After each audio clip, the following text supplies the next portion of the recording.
اعوذ باللہ من الشیطان الرجیم تلک الرسل فضلنا بعضهم على بعض منهم من کلم اللہ ورفع بعضهم درجات۔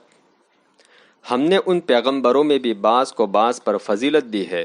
بعض وہ ہے جن سے اللہ نے گفتگو فرمائی ہے، بعض کے درجات بلند کیے ہیں۔ تشریح یعنی حضرت موسیٰ علیہ السلام سے اللہ تعالیٰ نے فرشتوں کے واسطے کے بغیر گفتگو فرمائی ہے۔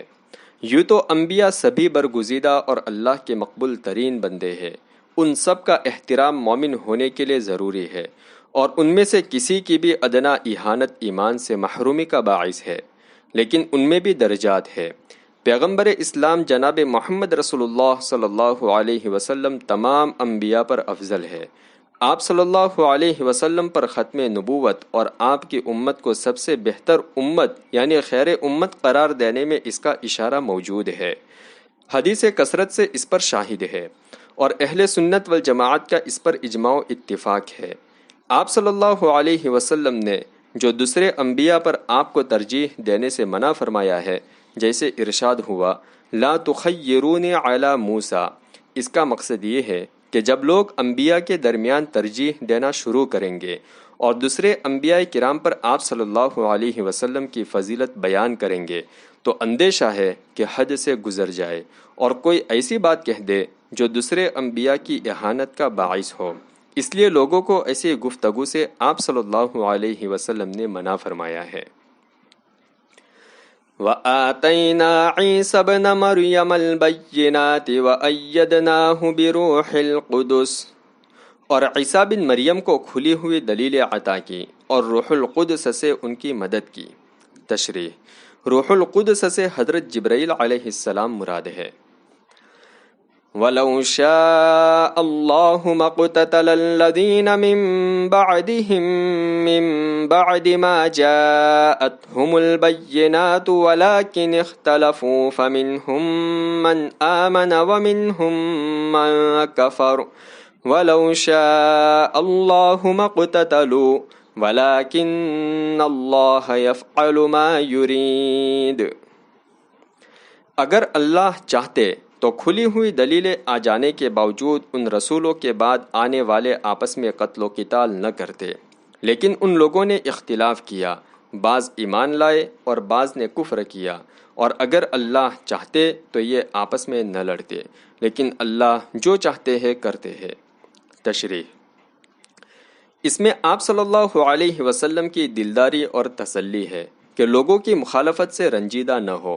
پہلے انبیاء کی بھی خواہ وہ کتنے ہی بلند درجہ پر فائز رہے ہو، مخالفت ہوتی رہی ہے، چونکہ دنیا امتحان و آزمائش کے لیے ہے، جس میں نیکی اور برائی دونوں کی چھوٹ ہے۔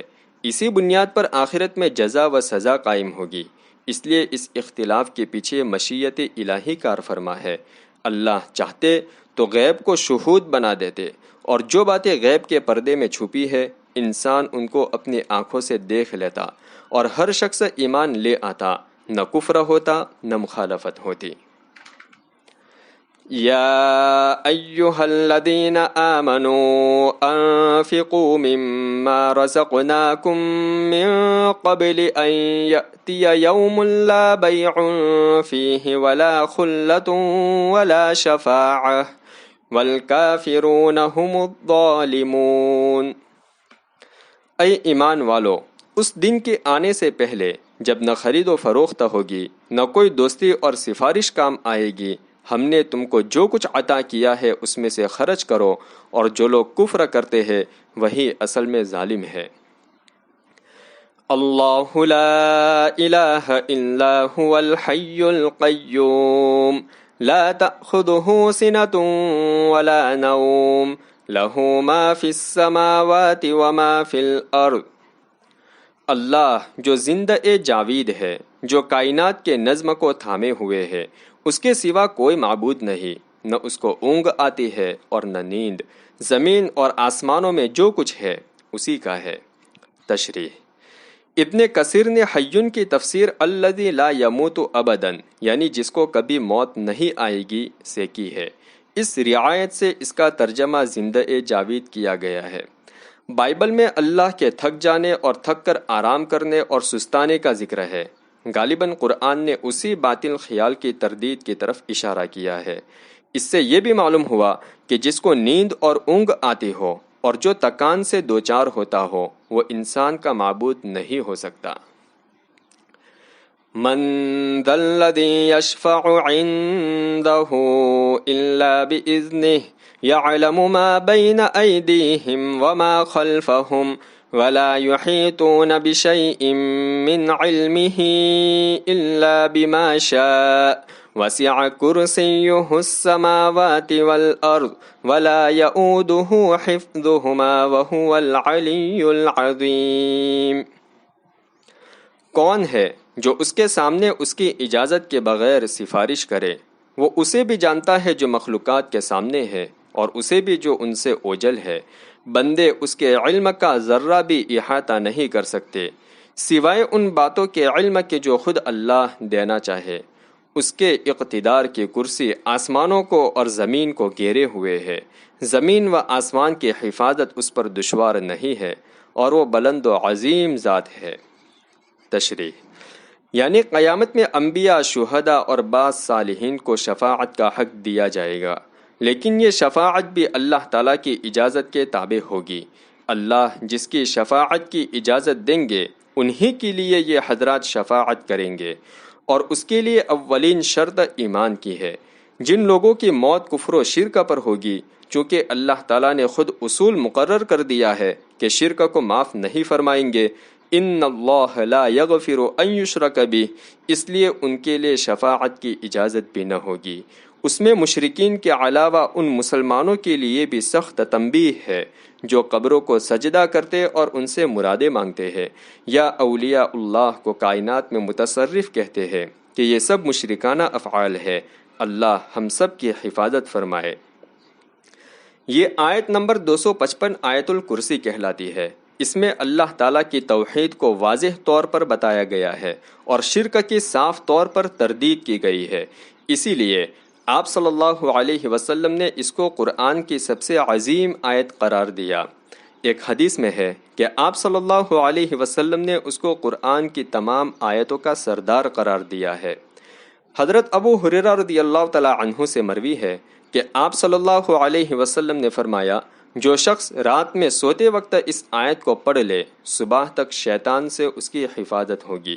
اس کے علاوہ نمازوں کے بعد بھی اس کے پڑھنے کی فضیلت منقول ہے۔ لا اکراہ فی الدین قد تبین الرشد من الغی فمن یکفر بالطاغوت ویؤمن باللہ فقد استمسک بالعروۃ الوثقی لا انفصام لها واللہ سمیع علیم۔ دین میں زبردستی کی گنجائش نہیں، گمراہی کے مقابلے ہدایت آشکارا ہو چکی ہے۔ تو جس نے طاغوت کا انکار کیا اور اللہ پر ایمان لایا، اس نے مضبوط ڈوری تھام لی جو ٹوٹ نہیں سکتی، اور اللہ خوب سننے والے اور خوب جاننے والے ہے۔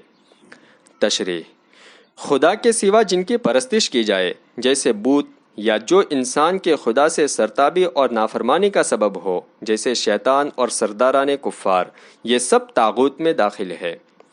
انصار میں جن خواتین کو اولاد نہ ہوتی یا ہوتی مگر زندہ نہ رہتی، وہ نظر مانتی کہ اگر ان کو اولاد ہوئی اور زندہ رہی تو وہ ان کو یہودی بنا دے گی۔ چنانچہ ایسے متعدد لڑکے یہودیوں کے قبیلے بنو نذیر کے ساتھ تھے۔ جب بنو نذیر جلاوطن کیے گئے تو انصار نے کہا کہ اپنے اولاد کو جانے نہ دیں گے، اور جبراً ان کو مسلمان کرنے کے در پہ ہوئے۔ اس موقع سے یہ آیت نازل ہوئی۔ اس سے اسلام کا ایک اہم اصول معلوم ہوا کہ کسی کو مجبور کر کے اس کا مذہب تبدیل کرانا درست نہیں، کیونکہ مذہب کا تعلق دل کے اعتقاد و یقین سے ہے۔ جبر کے ذریعے زبان سے تو اقرار کرایا جا سکتا ہے، دل کی دنیا نہیں بدلی جا سکتی۔ اس سے یہ بات بھی واضح ہوئی کہ اسلام کے بارے میں یہ کہنا کہ وہ تلوار کے زور سے پھیلا ہے محض پروپیگنڈا ہے۔ اسلام جب دنیا میں آیا تو ایک ہی شخص تھا جو مسلمان تھا، وہی اسلام کا داعی اور خدا کا پیغمبر تھا۔ مکہ کا چپا چپا اس کا مخالف تھا۔ پھر 13 سال تک مسلمان ان چند کمزور، نہتے اور مظلوم لوگوں کا مذہب تھا جن پر کوئی ظلم و ستم نہیں تھا جو روا نہ رکھا گیا ہو۔ اس وقت اسلام کے پاس نہ تلوار تھی، نہ فوج، نہ سپاہ۔ آخر کون سی طاقت تھی جس کے ذریعے اسلام نے چند ہی سال میں پورے جزیرہ عرب کو مسخر کر لیا؟ یہ یقیناً اس کی عدل و انصاف پر مبنی فطرت انسانی سے ہم آہنگ اور عقل و دانش سے مطابقت رکھنے والی تعلیمات تھی، نہ کہ تلوار۔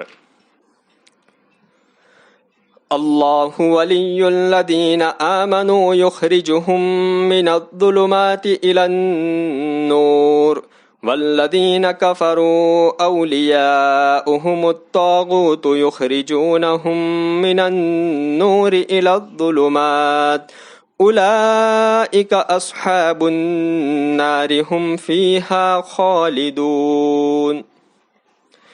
اللہ مومنوں کے ناصر و مددگار ہے، ان کو گمراہی کی تاریکیوں سے ایمان و ہدایت کی روشنی کی طرف لاتے ہیں، اور جن لوگوں نے کفر کیا طاغوت ان کے دوست ہے جو ان کو روشنی سے تاریکیوں کی طرف لے جاتے ہیں، یہی ہے دوزخ کے حقدار جس میں وہ ہمیشہ رہیں گے۔ تشریح: ایمان اور ہدایت کا راستہ ایک ہی ہے اور وہ ہے اسلام۔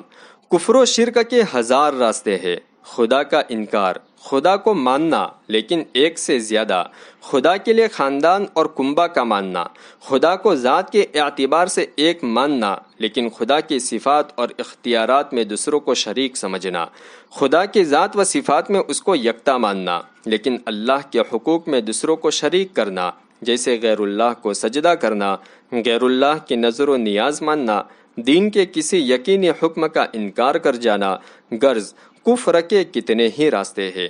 اسی لیے قرآن نے تاریکی کے لیے جمع کا صیغہ استعمال کیا اور ظلمات یعنی تاریکیاں کہا، اور ہدایت کے لیے واحد کا صیغہ آیا اور نور یعنی روشنی فرمایا گیا۔ صدق اللہ العظیم۔